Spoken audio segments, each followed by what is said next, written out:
$100 million today's cost structure. What a venue.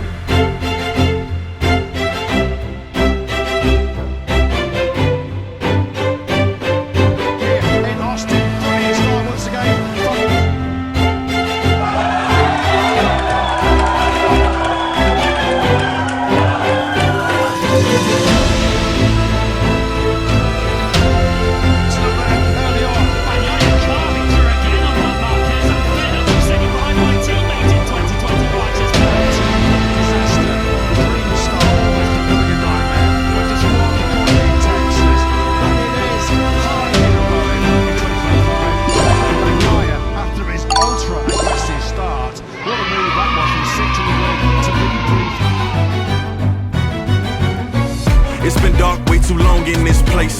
That bright smile long gone been replaced. From ear to ear I see that fear in your face. Tell me when the last time you felt safe, cause there's some evil people